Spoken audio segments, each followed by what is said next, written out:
Pemirsa, rencana pembangunan proyek Beach Club milik artis Raffi Ahmad di pesisir selatan Kabupaten Gunung Kidul, Yogyakarta menuai pro dan kontra.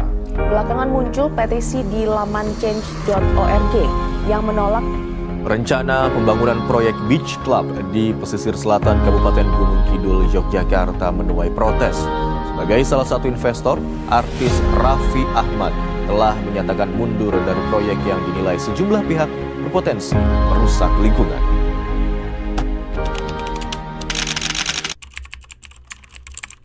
Nggak setuju. Saya kira nggak masalah. Saya nggak setuju. Karena bisa menyebabkan pegunungan Kars ini rusak, menyebabkan kekeringan, krisis air bersih, dan bisa menyebabkan longsor juga. Dilihat bisnisnya juga menguntungkan kok. Beach Club itu jadi ada warna tersendiri, pantai itu tentu akan hidup, akan ramai. Jangan sampai kita ngedahulukan bisnis tapi berdampak pada lingkungan.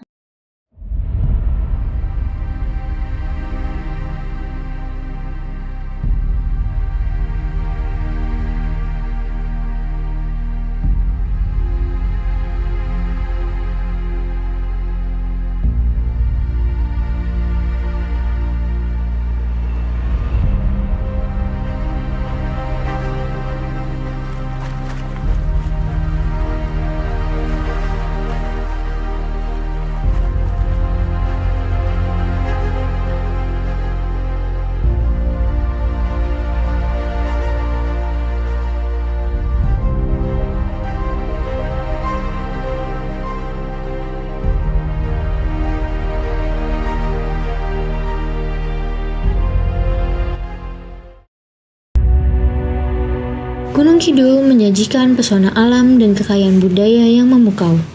Dikenal dengan perbukitan karsnya yang megah dan pantai-pantainya yang spektakuler, wilayah ini tak hanya menawarkan pemandangan yang indah, tapi juga menjadi saksi tumbuhnya kearifan lokal yang berakar kuat pada alam.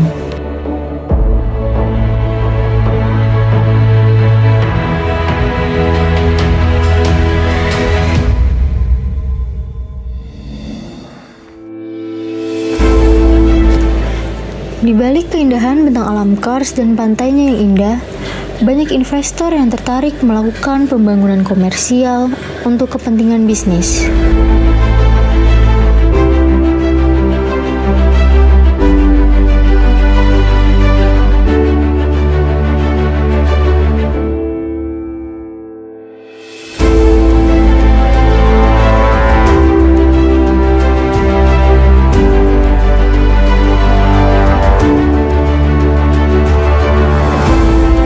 Jika pembangunan tersebut direalisasikan, maka akan menggunakan sumber daya air yang sangat banyak.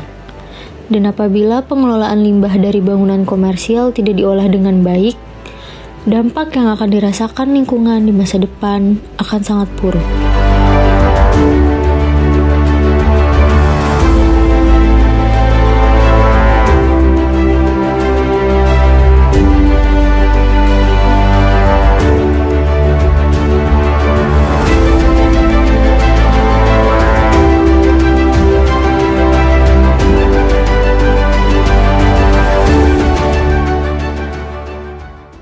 Jadi jika terus-menerus terjadi pembangunan yang tanpa adanya pengendalian, tentunya akan berdampak lebih buruk lagi terhadap kondisi potensi sumber daya air tanah di daerah Kars tersebut.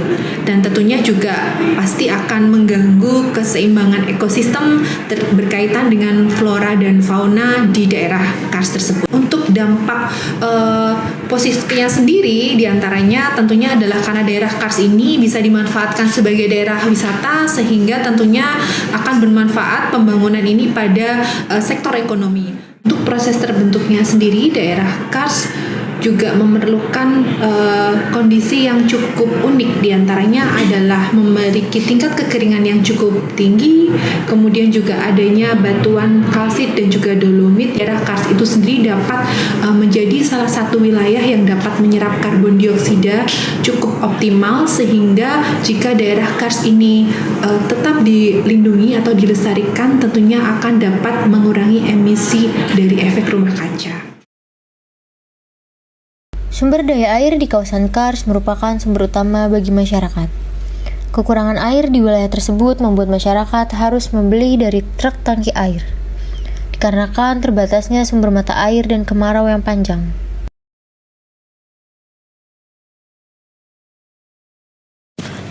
Pembangunan komersial di kawasan Kars akan merusak fungsi dari bentang alam Kars itu sendiri, yaitu sebagai penyimpan sumber daya air dan karbon dioksida yang diakibatkan oleh rusaknya sebagian kawasan Kars.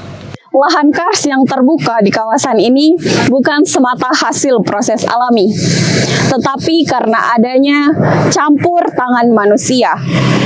Pembangunan besar-besaran seperti proyek infrastruktur dan pengembangan wisata seringkali melibatkan penggalian batuan gamping yang merupakan fondasi utama kars. Kerukan ini merusak permukaan tanah tipis yang selama ini menutupi permukaan kars, meninggalkan lahan yang terbuka dan gersang. Selain mengubah landscape, aktivitas ini juga mengganggu ekosistem kars yang rapuh, mengancam sumber daya air tanah, serta kehidupan di kawasan ini. Sebenarnya kalau permasalahan pembangunan itu it's okay ya, maksudnya karena sebenarnya kalau kita bicara tentang ideal itu ya kawasan kars sebaiknya tidak dijadikan pemukiman. Cuman kan masalah legalitas kars ini masuk ke geopark kemudian menjadi warisan alam itu kan setelah ada masyarakatnya, artinya ada pemukiman dulu baru kemudian ini dilindungi. Nah sebenarnya yang menjadi PR kita bersama adalah bagaimana kemudian kita mencari titik tengah antara kesejahteraan masyarakat dengan kelestarian alam. Jadi pembangunan itu oke, tapi kita tentukan sebagai pembangunan seperti apa yang kemudian itu tidak merusak ekosistem yang sudah ada. Gitu. Jadi kalau yang nampak jelas dan berefek secara langsung itu pengurangan kapasitas penyimpanan airnya.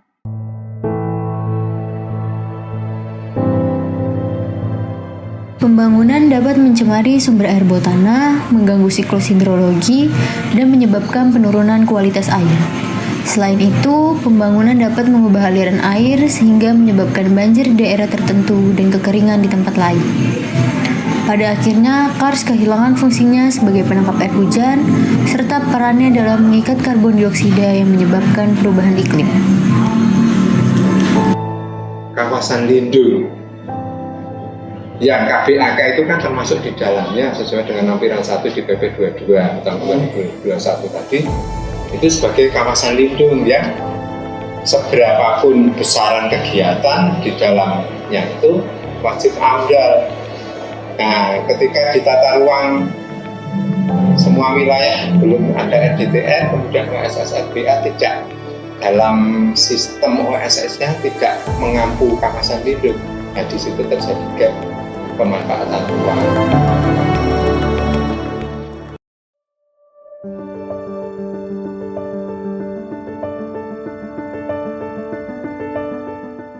Di beberapa daerah, kita melihat harapan.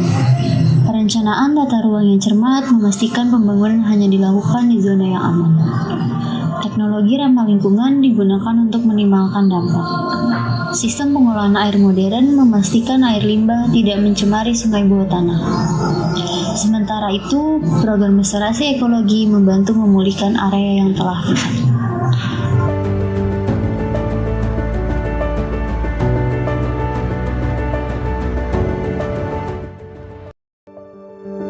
Jaga keberlanjutan alam, lindungi bentang alam Kars untuk masa depan yang lebih baik.